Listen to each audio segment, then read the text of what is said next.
नमस्कार दोस्तों, मरुवाणी राजस्थान में आपका स्वागत है। तो आज हम बात कर रहे हैं आने वाले 8th पे कमीशन की। तो सबसे पहले कुछ लोग जानना चाहेंगे कि पे कमीशन होता क्या है। तो पे कमीशन वह प्रक्रिया है जिसके जरिए केंद्र सरकार अपने कर्मचारियों को मिलने वाले वेतन और पेंशन को समय समय पर बढ़ाने या बदलने का निर्णय लेती है। केंद्र के साथ आप स्टेट भी जोड़ सकते हो, क्योंकि केंद्र पहले निर्णय लेता है और केंद्र के अनुसार क्या करता है, स्टेट भी ये बात तय करता है और ये निर्णय लेता है कि अपने कर्मचारियों की तनख्वाह कैसे बढ़ानी है और किस तरह से उसमें बदलाव लाना है। तो बदलाव लाने की प्रक्रिया, या फिर आप कह सकते हो तनख्वाह बढ़ाने की प्रक्रिया। इसे बढ़ाने की प्रक्रिया इसलिए कह रहे हैं क्योंकि अब तक जितने भी पे कमीशन आए हैं, प्रत्येक पे कमीशन में क्या हुआ है, तनख्वाहें बढ़ी है। तो इसे तनख्वाह बढ़ाने का डिसीजन भी कह सकते हैं। और प्रेजेंट में जो आपका पे कमीशन आ रहा है वो आ रहा है 8th पे कमीशन। पहले 7 आ चुके हैं और अब 8वां आ रहा है। तो पे कमीशन का उद्देश्य महंगाई के अनुसार वेतन को अद्यतन करना यानी उसके इक्विलाइजेशन करना। तो महंगाई बढ़ती है, कभी महंगाई घटती नहीं है, तो उसके अकॉर्डिंग तनख्वाह भी बढ़ाई जाती है। कर्मचारियों को आर्थिक स्थिति सुधारना, आर्थिक स्थिति में सुधार कब होगा, जब तनख्वाह बढ़ेगी। और निजी क्षेत्र के मुकाबले में सरकारी नौकरियों को प्रतिस्पर्धी बनाए रखना, ये एक उद्देश्य हुआ करता था। प्रेजेंट में कैसा है और क्या है वो आप अच्छी तरीके से जानते होंगे। तो ये उसके उद्देश्य है। तो आपको एक बार फिर बता दें कि 8वां पे कमीशन आने वाला है और उसी को ध्यान में रखकर हम ये वीडियो बना रहे हैं कि 8वें पे कमीशन में कितनी सैलरी बढ़ जाएगी और आने वाले टाइम में कर्मचारियों की सैलरी कितनी हो जाएगी। तो आपको ये जानने के लिए अंत तक हमारे साथ जुड़े रहना होगा। तो ऐसा कि आपको पता है कि 8th पे कमीशन आने वाला है और 8th पे कमीशन उम्मीद की जा रही है कि ये पे कमीशन जनवरी 2026 में आ जाएगा। पहले अब तक 7 पे कमीशन आ चुके हैं। पहला 1947 में आया, उसके बाद 1959 में आया, उसके बाद 1973 में, 86 में, 96 में, 2006, 2016। नीचे के चार आप देखेंगे तो वो 86, 96, 2006, 2016 और अब आएगा 2026। तो ये 8वां पे कमीशन होगा। और अब तक अगर सैलरी की बात की जाए तो कुछ इस तरीके से सैलरी बढ़ी है। लेकिन पिछले दो पे कमीशन देखे जाए, 7th और 6th, तो सैलरी बढ़ाने का तरीका है वो है फिटमेंट फैक्टर। जो फिटमेंट फैक्टर है उस फिटमेंट फैक्टर के अकॉर्डिंग सैलरी बढ़ाई गई है। तो आप जानना चाहेंगे कि भाई ये फिटमेंट फैक्टर क्या है। जो पिछले में मतलब 7th पे कमीशन में कह रहा है कि 8.7 था और उसके पहले 6th पे कमीशन में था 1.86। तो पहले आपको ये बता दें कि ये होता क्या है। हम फिटमेंट फैक्टर का अर्थ देखें तो किसी कर्मचारी के वेतन को नए वेतनमान में समायोजित करने के लिए इस्तेमाल किए जाने वाले गुणक मल्टीप्लायर को कहते हैं फिटमेंट फैक्टर। मतलब एक मल्टीप्लायर निश्चित कर दिया, जैसे 7th में क्या था 2.57 और 6th में 1.86।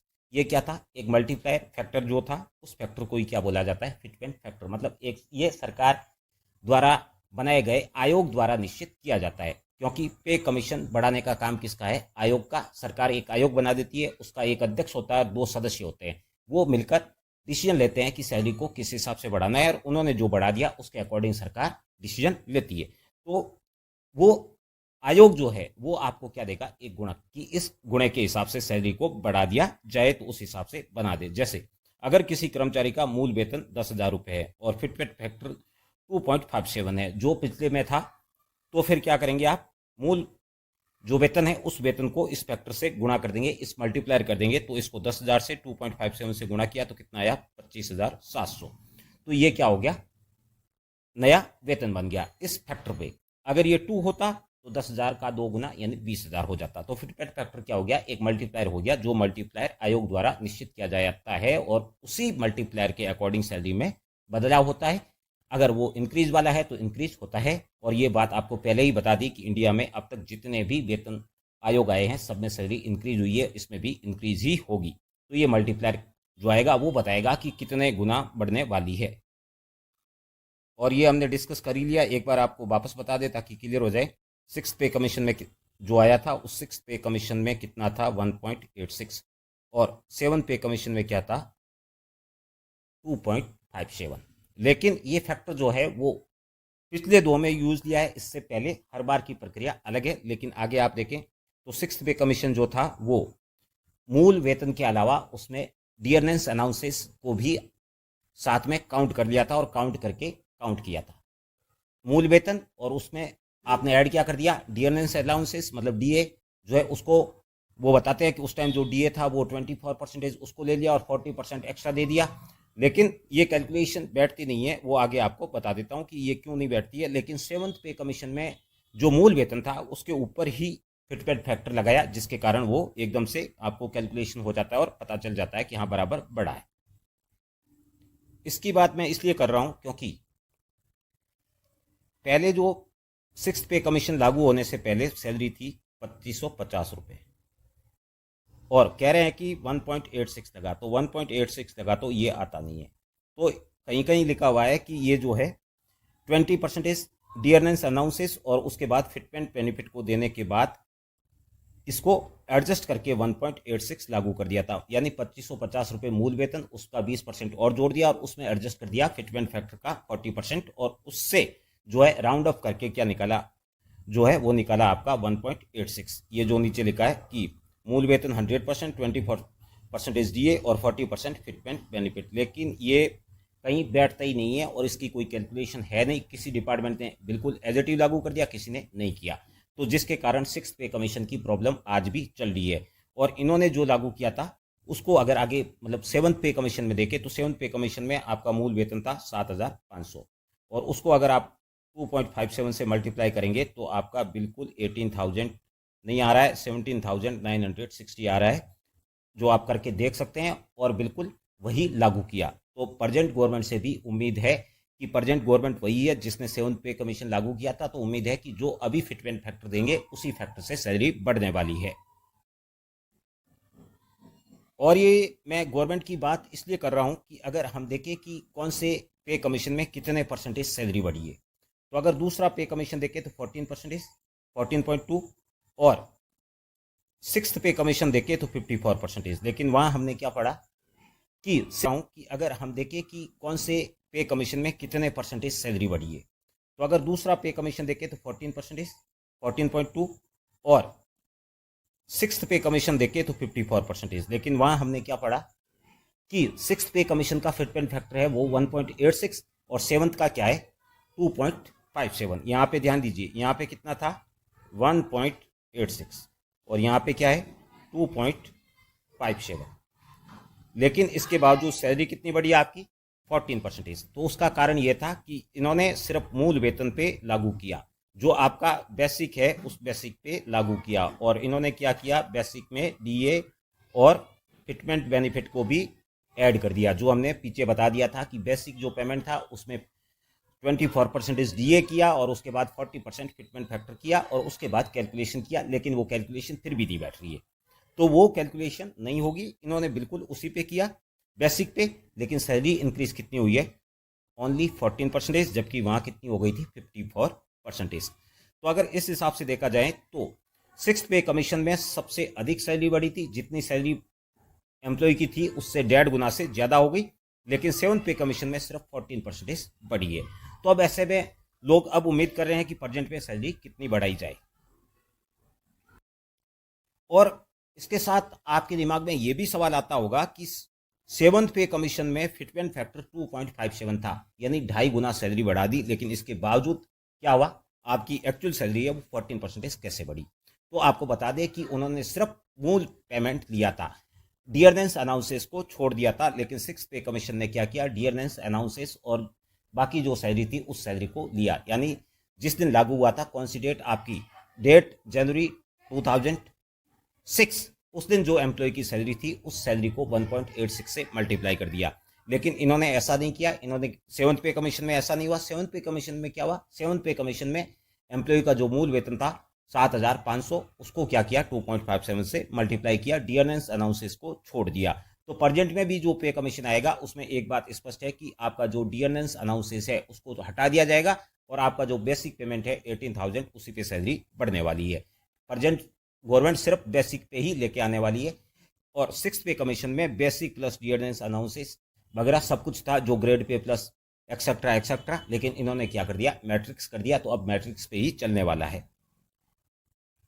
अब आते हैं मेन मुद्दे पर कि सैलरी कितनी बढ़ेगी। तो 7 पे कमीशन में आपको पहले बता ही दिया कि 7 पे कमीशन में कितनी सैलरी बढ़ी थी, 2.57।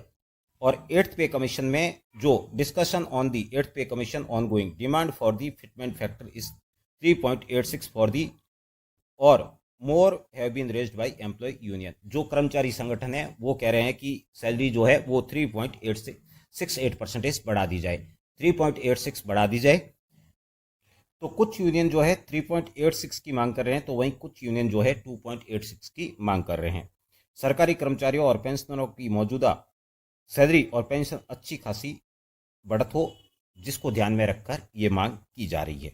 लेकिन सरकार की तरफ से बात की जाए तो पूर्व वित्त सचिव सुभाष गर्ग ने हाल ही में कहा है कि इतनी बढ़ोतरी यानी 2.86 संभव नहीं है, और उनका मानना है कि बजट में सैलरी जो है वो कितनी बढ़ सकती है, 1.92% बढ़ सकती है किसकी, मूल वेतन की। और प्रेजेंट में अगर एम्प्लॉय की सैलरी की बात की जाए तो प्रेजेंट में जो एम्प्लॉय की सैलरी है वो 18,000 बेसिक प्लस 53% डीए बढ़ चुका है, और एक अनाउंसेस अभी तक बाकी है, तो वो अनाउंसेस कितना हो जाएगा, तो उसके अकॉर्डिंग बढ़ेगी। और उसके बाद बात की जाए तो 14% के आसपास ही बढ़ने की उम्मीद है जो पिछला था, और उसके अकॉर्डिंग ही बढ़ेगी अगर ये लगता है तो। और बाकी दूसरे लगते हैं तो सैलरी कितनी बढ़ सकती है आपको बता दें। हाँ, तो अगर 18,000 पे 1.86 लगता है तो क्या हो जाएगा, 33,000 और 480। जो इन्होंने कहा है 1.92 लग सकता है तो 34,000 और 2.57 जिसकी मांग हो रही है वो लगाए तो 46,000, और जिस कर्मचारियों की कुछ मांग हो रही है 3.86 तो कितनी सैलरी हो जाएगी, 66.60।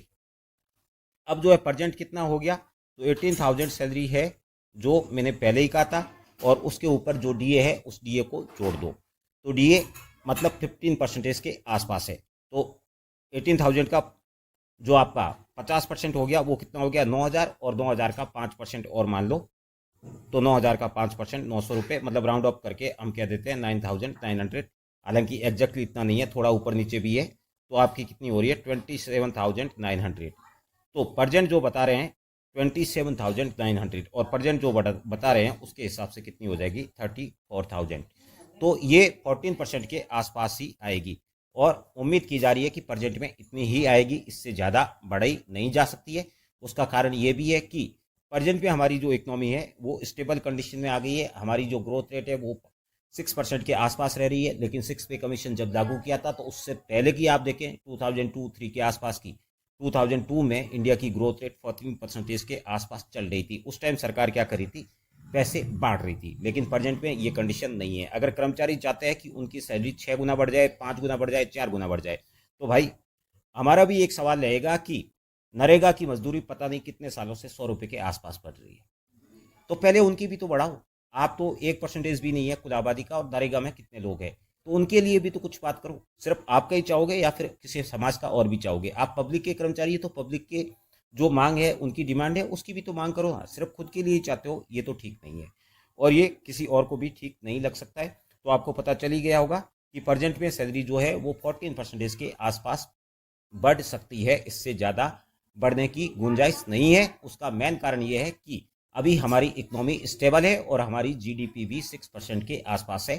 तो 6% के आसपास नाक ओके, उससे थोड़ी सी ज़्यादा करके आपको 14% के आसपास दे दी जाएगी, जो काफ़ी अच्छी होगी। हालांकि जीडीपी के हिसाब से बात करें तो 6% भी हो सकती थी। Thank you. फिर मिलते हैं किसी नए वीडियो के साथ, और अगर आपने हमारे चैनल को सब्सक्राइब नहीं किया तो प्लीज़ सब्सक्राइब करें, आगे बढ़ें।